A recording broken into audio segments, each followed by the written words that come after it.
Halo semuanya, perkenalkan nama saya Susanti Geninjuka dari Program Studi Matematika Fakultas Sains dan Teknik. Pada kesempatan kali ini, saya akan menjelaskan materi tentang negara hukum dan HAM. Sebelum kita melangkah jauh pada materi, pertama-tama saya akan menjelaskan pengertian negara dan HAM. Nah, pengertian negara. Negara dalam pandangan teori klasik diartikan sebagai suatu masyarakat yang sempurna. Negara pada hakikatnya adalah suatu masyarakat sempurna yang para anggotanya mentaati aturan yang sudah berlaku. Suatu masyarakat dikatakan sempurna jika memiliki sejumlah kelengkapan, yakni internal dan eksternal.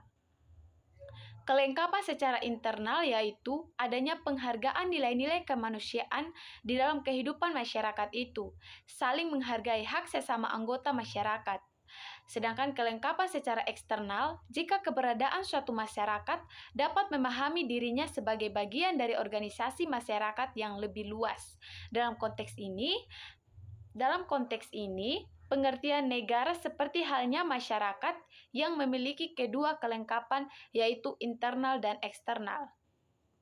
Nah, sedangkan pengertian hak asasi manusia adalah seperangkat hak yang melekat pada hakikat dan keberadaan manusia sebagai makhluk Tuhan Yang Maha Esa dan merupakan anugerahnya yang wajib dihormati, dijunjung tinggi, dan dilindungi oleh negara, hukum, pemerintah, dan setiap orang demi kehormatan serta perlindungan harkat dan martabat manusia.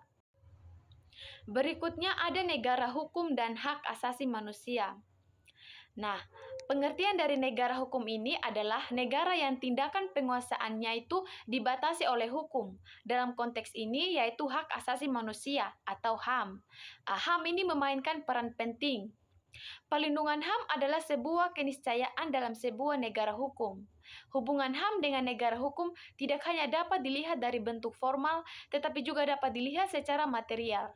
Jadi, dalam negara hukum, HAM harus selalu dilindungi dan dihargai. Sering muncul dalam benak kita, apa sih makna Indonesia itu sebagai negara hukum? Nah, di sini saya akan menjelaskan makna Indonesia sebagai negara hukum. Jadi, negara Indonesia ini sebagai negara hukum dinamis yang esensinya adalah hukum nasional Indonesia harus tampil akomodatif, adaptif, dan progresif.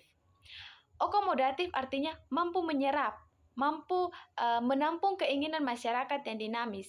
Makna hukum ini seperti menggambarkan fungsinya sebagai menganyom, melindungi masyarakat.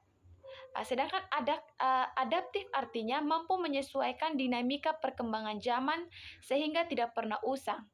Nah, progresif artinya selalu berorientasi kemajuan perspektif masa depan. Makna hukum seperti ini menggambarkan kemampuan hukum nasional untuk Makna hukum seperti ini menggambarkan kemampuan hukum nasional untuk tampil dalam praktiknya mencairkan kebekuan-kebekuan dogmatika. Hukum dapat menciptakan kebenaran yang berkeadilan bagi setiap anggota masyarakat. Negara Indonesia kita ini memiliki prinsip-prinsip negara hukum dan HAM.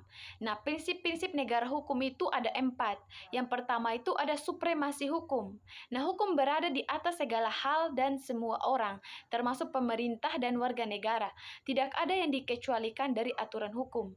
Yang kedua itu ada kesetaraan di hadapan hukum. Setiap individu memiliki hak yang sama untuk dihormati dan diperlakukan secara adil oleh hukum tanpa diskriminasi. Yang ketiga itu ada kepastian hukum. Hukum harus jelas, dapat dipahami, dan dapat diakses oleh semua orang. Tidak boleh ada ketidakpastian atau penyalahgunaan hukum. Yang keempat itu ada perlindungan hak asasi individu. Negara harus melindungi hak-hak dasar setiap individu seperti hak atas kebebasan berpendapat, hak atas kehidupan, dan hak atas privasi, serta hak atas keadilan. Hak asasi manusia juga memiliki prinsip, di mana ada 4 prinsip yang terdapat dalam hak asasi manusia. Yang pertama itu ada universalitas. Hak asasi manusia berlaku untuk semua orang tanpa memandang ras, agama, gender, atau latar belakang sosial. Yang kedua itu tidak dapat dicabut. Hak asasi manusia adalah hak yang melekat pada setiap individu sejak lahir dan tidak dapat dicabut oleh pihak manapun. Yang ketiga itu tidak diskriminatif. Setiap individu memiliki hak untuk tidak didiskriminatif. baik dalam perlakuan hukum maupun dalam hak-hak dasar lainnya. Yang keempat itu keadilan dan kemanusiaan. Hak asasi manusia berhubungan dengan prinsip-prinsip keadilan, kemanusiaan, dan penghormatan terhadap martabat manusia. Sekian penjelasan materi dari saya tentang negara hukum dan HAM. Semoga materi yang saya paparkan ini dapat bermanfaat untuk kita semua.